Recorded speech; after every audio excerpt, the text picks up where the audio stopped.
And today I am joined by a phenomenal author, international best-selling author, Annemarie Shrouder. So thank you so much for your time and such a pleasure to connect with you. Yeah, I'm very happy to be here with you today to chat. Looking forward to where our conversation goes. Yeah, and as I understand that over the years, you've married yourself into the diversity, equity, and inclusion work for the past 20 years. You've seen the original days. Maybe not the original days. When I started in 2004 officially, when I opened my business, we were already talking about this stuff, right? We called it D&I at that point. We didn't have the E. We certainly weren't talking about the B, but it had already been around for a while. So I didn't see the early stages. I'm not that old, but I just definitely, have been in it for a while to see some of the changes, which some have been exciting and some are really frustrating. And what are some of those frustrations that you think have been maintained throughout these years? Oh, so many, not to be a downer, but one of the frustrations I have is the willingness that companies have and organizations have to step into EDI, but only to a certain point. And as you know, it's a long-term commitment and it's work. We're unearthing, we are acknowledging, we are noticing, we are connecting, we're building, we're dismantling. That's not a one workshop thing. It's not a 1 year thing. It's a long-term commitment. So one of my continued frustrations is, organizations that step in and want to do this work, but don't have the longevity. They have the commitment, but it's different than having the longevity and the courage, really, and the budget, right? To really step in. And I've been so privileged and fortunate to work with a few organizations that actually do and are doing amazing things. I've seen other organizations come and go, we want to do this. And then, sometimes they go because they're doing their own and they've got momentum and they're off and they're doing their thing, which is awesome. And sometimes it's just like, it stops. That's a frustration. And I think what we've seen in the last almost 4 years since George Floyd was killed was a surge in awareness and commitment and wanting to understand. And then we're behind where we were before, because people think they've done the work now. So those are two of the things that frustrate me. I know that, for example, in our lot of body work, we mostly deal with a lot of emotional labor on both sides. It comes with that emotional lens. How do you balance that, given that you move the needle quite significantly in that as an author as well? Yeah, thank you. A couple of things. First of all, I'm starting to really wonder about the word inclusion. Mm-hmm. And here's why. Compared to belonging, okay? Inclusion still has an element of come into my world and I'll make a space for you, right? And we've moved along, like we started with tolerance and then, right? We've definitely moved the needle and we will continue to move the needle. And so inclusion is an important conversation to have, but I think we need to move past inclusion because it's not just about invite you into my world and then let's make sure that you have a space. What worlds are we creating together? How are we creating spaces together so that people can participate fully? I think it's different. I think it's a different starting point. The both and conversation, I think, is super, super important in this work. And I talk in my book about the polarization of race. I like to use quotation marks because we know it's a social construct, right? White versus black. But we have polarization of all kinds, men versus women, right? Old versus young. Everybody has a pain point, right? We're human beings. We travel through the world. We navigate the world. Some of us experience more barriers and less access. Some of us experience less barriers and more access. So the coming together, the healing that I think that we need to do requires that all of us do our own work, recognize the impact of who we are on others, understanding what equity really means, understanding the isms and how they shape our society and how we interact. We have to really dive into our experience, know that experience, heal ourselves on all of the sides, right? Black versus white. And then what happens? Here's the magical part, I think. The magical part then happens when we can create spaces together. So, we come together and we create that space where we can listen to each other, where I can hear your story and open my heart enough to really hear and ask you questions and move towards a greater understanding of your experience. That's going to be different than mine in many, many ways, and similar to mine in some ways too. And that you can do the same. You hear my experience, my story, and open your heart. And then we get to create something brand new. Like, wouldn't that be amazing? We then get to create something brand new, not reinventing the old stuff and try to see how we can push, pull, but something new. I'm working on that. That's my work. Like reinventing the wheel, but making the wheel better, move more smoother, I'd say, for people who come after us. Because I think in that conversation, parents, they carry so much unseen work of inclusion that so much of parenthood is unspoken. How has that relationship for you translated into the work itself? Oh, wow. That's a great question. A couple of ways, maybe more than a couple. Number one, I recognize the immense responsibility that I have as a parent to not just teach my child, but to model for my child, right? And as parents, we model through the things that we do well, what to do, and we also model what not to do by the things we don't do well, right?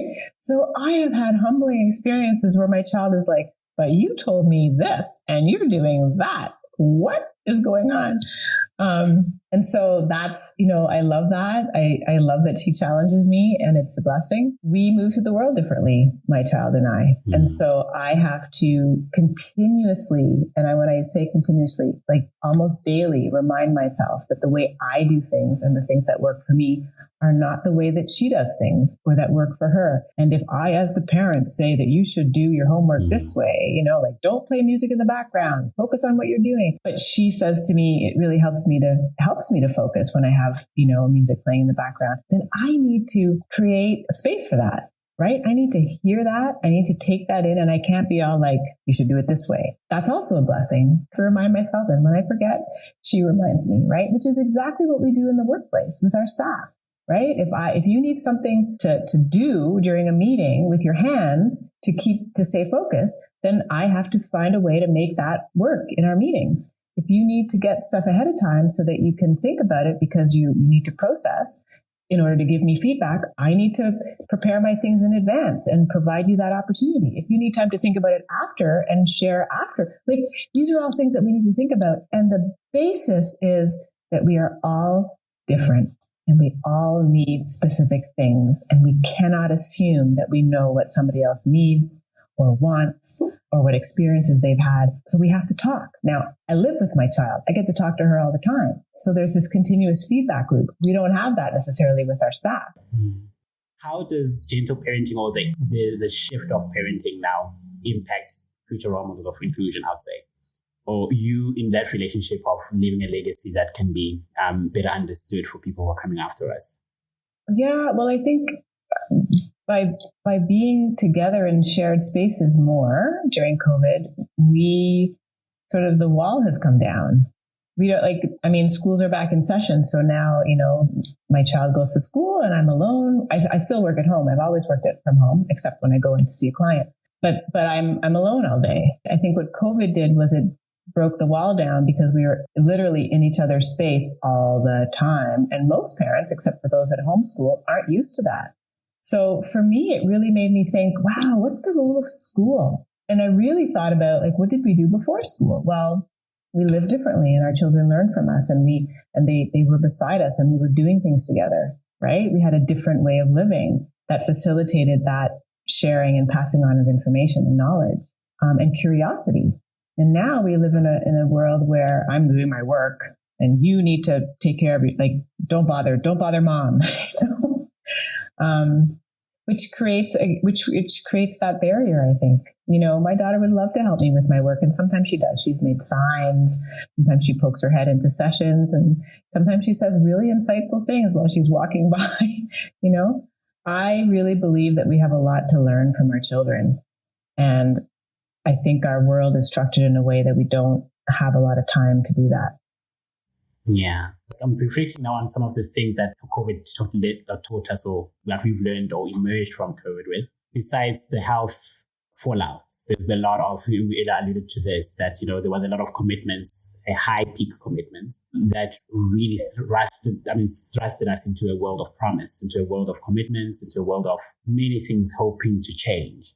But I think as after in the post-recovery, things have fallen flat. How would you say the transition from those commitments speaks about the value of leadership in driving inclusion or driving belonging? That's a good question. So you're talking about equity and social justice and the commitments that we've made. Yeah. And how they've translated into the work that we've started before COVID and that we're continuing after COVID around equity, diversity, and inclusion. I have to say that I really, when COVID happened, I had a moment of hope that we were going to figure out how to do community better. I really did. I thought I could see it. I could see people coming together online, having conversations, those interesting analogies that people were making. We're all in the same boat. Not really, but we're all rowing in the same, not really. But I felt like we were starting to come to gather again, to remember that human beings are social and we need each other, and that some of us have more and some of us have less. And how can we help, right? How can we make that gap smaller? And then it didn't happen. So a surprise. Yeah, to our surprise or not. It didn't happen. And I was so disappointed. I think what it has done in organizations, just with remote work as an example, is it's allowed people to consider how to engage people differently. I've seen the continuation of conversations about what does remote work allow for people who may not be able to apply for a job if they have to move, right? What talent can we access now because we've changed our requirements about being in the office, and we've recognized, I hope, a little bit more about work-life balance and some of the things that people need that are different. So I think there has been learning, and I've seen that translate into policies and practices today in organizations around those things specifically. But also I've seen lots of companies going back to, you have to be in the office, you must be here from 9 to 5. COVID provided great flexibility, a great wealth of productivity options as well. For some people, right? Not for all people, right? Because some people had a really hard time working from home. There were lots of people in the house. There was noise. They had many children.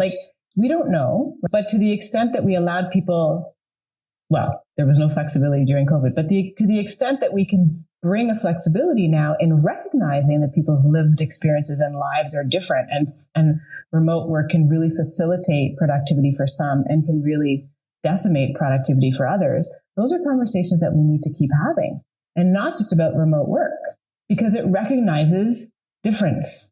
And then we can bring that equity piece into the conversation. What do you need? How can I help you to bring your whole self to work, to be more productive, to contribute? Am I really hearing what you have to say? Are you feeling like you can share your perspective? These are all conversations that we need to keep having. And I think we started down that road during COVID because we got this, really close up picture of, oh my gosh, this is impacting all of us. And then, after a few months, we forgot. What do you wish we can revisit now as the most quintessential reality to look at in terms of waking up now into post-COVID? For me, it's community and connection, right? Those two, for me and the work that I do, those two are intricately linked to creating equitable and inclusive spaces where people feel a sense of belonging. Building community is all about how you're getting to know people. What structures are you putting in place to allow people to connect, to get to know each other, to ask questions, to learn together? That's what building community means to me. And what the result of that is the connection piece. If I have opportunities, not just because we're doing a project together or I share an office with you, but really to talk to the people that I work with and get to, like I did a session yesterday. So happened that two people in the session work in the same office. They were on the same square in Zoom. And we did an activity around, share something that people are surprised to learn about you. Bandile, they've been working together for 3 years and they learned something new about each other, right? And it was amazing. They were laughing and they were so excited that they had learned this new thing. Well, imagine what we could do if we create regular opportunities for people to connect and get to know each other. What happens then? Then we can use that awareness that we're gaining about each other to help build spaces where people feel a sense of belonging. That's the goal. But we have to have a little bit of fun together. We have to build a sense of community, that we're all here together, that we are forming this group that is doing good work. And we are human beings with lives outside of work, with fears, with challenges, with things to celebrate. And we bring all that with us. Yeah. And what are some of the hopeful, I think, remedies that you want to still, besides the sense of community and building that connection piece, right? What are the ready to grab tools right now, the answers that we can grab to today that would help us move along the needle in that? Do we start those awkward conversations with colleagues and say, hey, do you see me? Right. I think what we can do today, the little tools that people can start to do today, are starting to pay attention to what's happening in our mind. Because I really believe that the work that we're doing starts in here, interrogating our thought process, paying attention to the monologue or the dialogue that's going on in our own brain about what we see, who we're interacting with, what's happening. So first, noticing that monologue is happening. Our brain is always feeding us information and nattering on in the background, right? So if I'm not aware of that monologue runs the show. If I start to become aware of it, I can think to myself, I can be the observer of what's happening in my mind and interrogate myself on if what I'm thinking is accurate, if what I'm thinking is actually what I really feel. Yeah. Because that's where assumptions and stereotypes and prejudice and bias live, in here, right? And then they come out our mouth because we're not aware of what's happening in here. So, I mean, the easiest, and easy, I say easy, but it's not easy, but the first thing that people can start to do is start noticing that internal monologue and catch the thoughts and catch the assumptions, catch the stories we're making up about other people or situations. Because when we catch those and we hear them, we can then be like, is that accurate? Right? It's the crack. It's the space that we need that can stop something from coming out of our mouth or stop a response to be and help us to be more thoughtful. And in that process, we start asking more questions. For me, what I'm realizing as well while you were saying this is, for example, catching up to the reality of being present. For example, how we show up as well, the visibility of our identities within those conversations, and how do we translate that exchange as well meaningfully. Intersectionality has been such a growing touch point over the past few years, being slowly woven into the work. What would you say is the power or the much needed room of opportunity with intersectionality now? The power of the room that we're given to intersectionality, it's so important. We're not just one thing, and we're not just a combination of things. We're the way those things intersect and interact. And I think the more space we have for those, or create for those conversations, the better. To really explore what it's like to be, queer and brown and female identified and a mom. Like, how does that, and then moving to a different country, in my experience, right? What does all of that mean in terms of how I show up, what I need, what I'm going through, what I have to offer? I'm so excited that we're having more and more conversations about intersectionality. It's fantastic, and it's so necessary for this work.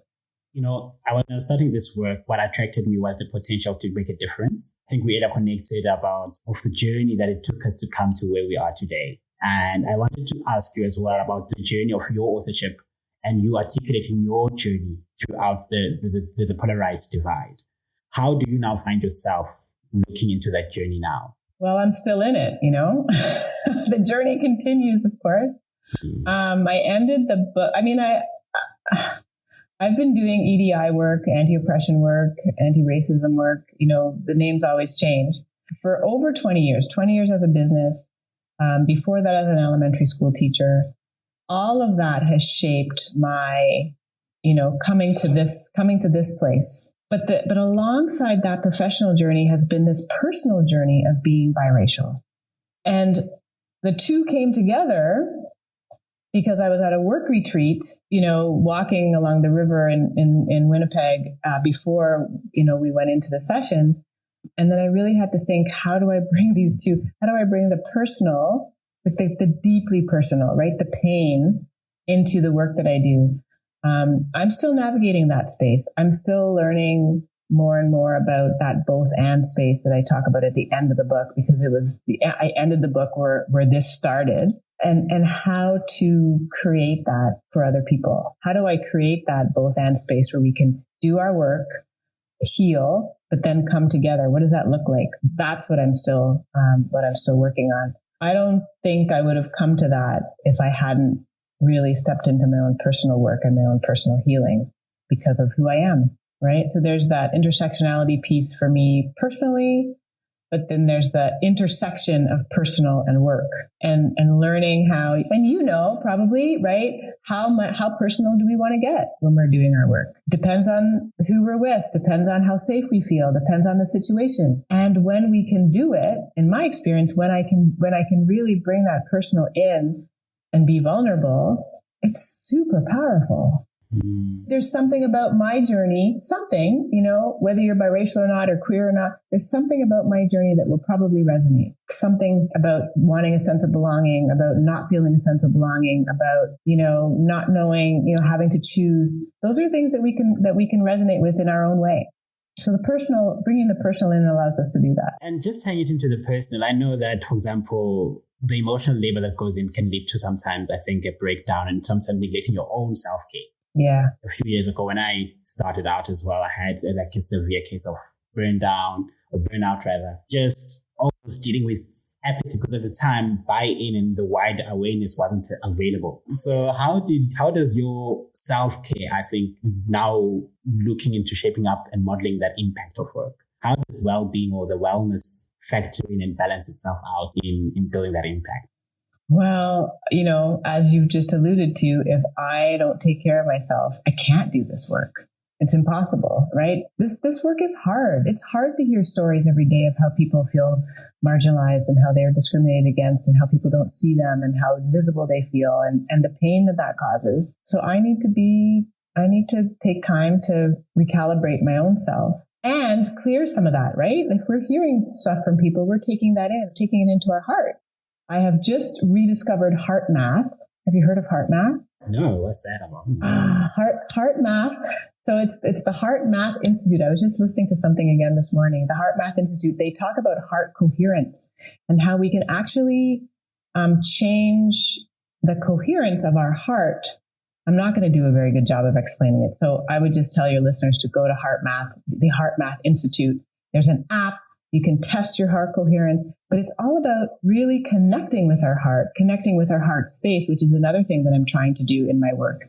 This work is not just an intellectual exercise, right? There are definitely things that we need to learn and understand, absolutely read, talk about, but it's also a heart-based exercise.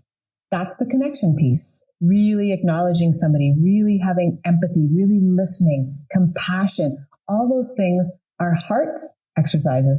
They require the heart. So heart math is amazing. It helps us to be more in coherence with our heart energy. So that's one of the things that I do. And, meditation and all that stuff, walking outside, being in nature, hanging out with my child. Those are all things that help me to be able to stay in the space and hold space for other people. We need to create spaces where we can hear each other. And we need to create spaces where I said it at the beginning, we need to create spaces where people can heal. We are all bringing so much trauma to conversations. And I have two colleagues that do work in trauma and conversation. And they remind me all the time that we bring so much trauma to conversations that we actually often don't hear the other person.